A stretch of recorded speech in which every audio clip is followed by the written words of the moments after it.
আসসালামু আলাইকুম।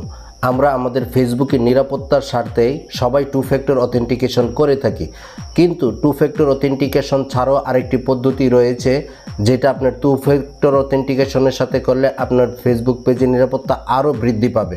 তো কিভাবে আপনি ওই পদ্ধতিটি করে আপনার ফেসবুক পেজের নিরাপত্তা আরও বৃদ্ধি করবেন তা চলুন দেখে নেওয়া যাক। আর সে বিষয়টা আমরা দেখার জন্য সরাসরি চলে যাচ্ছি মোবাইল এনভায়রনমেন্টে। ফেসবুকের এক্সট্রা সিকিউরিটি সেটিং আপ করার জন্য আমি যেহেতু মোবাইল থেকে করব, তো আমি মোবাইল থেকে ফেসবুকের অফিসিয়াল অ্যাপসে প্রবেশ করব। তো আমি মোবাইল থেকে ফেসবুকের অফিসিয়াল অ্যাপসটি খুঁজে নিচ্ছি, ফেসবুকের অফিসিয়াল অ্যাপসে ক্লিক করছি। আমাদের ফেসবুক আইডিটি খুলে গেছে। এখন আমরা এখানে এই 3 লাইন ডটের উপরে ক্লিক করে দেব।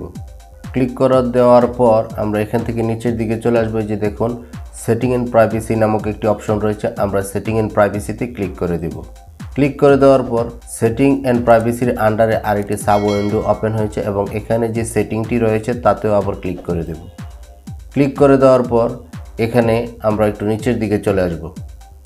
নিচের দিকে আসার পর আমরা দেখতে পাচ্ছি সিকিউরিটি, তার আন্ডারে বেশ কয়েকটি অপশন রয়েছে। তো আমরা সিকিউরিটি থেকে সিকিউরিটি অ্যান্ড লগ ইনে ক্লিক করে দিব। এখানে সিকিউরিটি অ্যান্ড লগ ইন উইন্ডোটি খুলে গেছে। এখন আমরা একটু নিচের দিকে চলে যাচ্ছি।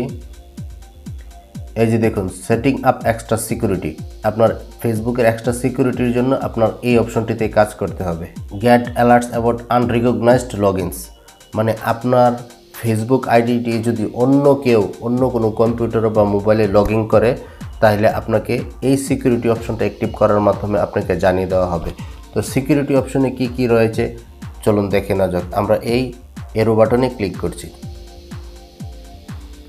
এরো বাটনে ক্লিক করার পর এই যে দেখুন লগ ইন অ্যালার্টস, মানে আপনার লগ ইন করতে গেলে, সাইন ইন করতে গেলে অ্যালার্টস আপনাকে দিয়ে দিবে। কি দিবে? ফেসবুকে নোটিফিকেশন দিবে। নোটিফিকেশনে আমি ক্লিক করে দেখি।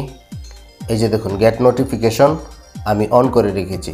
আপনার যদি ডোন্ট গেট নোটিফিকেশন অন থাকে, এখানে টিক চিহ্ন দেওয়া থাকে, তাহলে আপনি নোটিফিকেশন পাবেন না। আপনি গেট নোটিফিকেশন অন করে দিবেন। অন করে দিয়ে সেভে ক্লিক করে দিবেন। আপনার পাসওয়ার্ডটি দিয়ে দিবেন। তো আমি ব্যাকে আসছি, আবারও ব্যাকে আসছি। এখানে দেখুন ইমেইল, তো ইমেইল নোটিফিকেশন অন করা আছে। আপনার যদি এরকম থাকে গেট ইমেল অ্যালার্টস এস এত, আপনার যদি এই জিমেইলে আপনি অ্যালার্ট পেতে চান, তাহলে আপনি এখানে টিক চিহ্ন দিয়ে সেভ বাটনে ক্লিক করে দিবেন। তো এভাবে আপনি আপনার ফেসবুকের এক্সট্রা সিকিউরিটি দিতে পারেন, তাতে আপনার ফেসবুকটি আরও বেশি সুরক্ষিত থাকবে, আরও বেশি নিরাপদ থাকবে।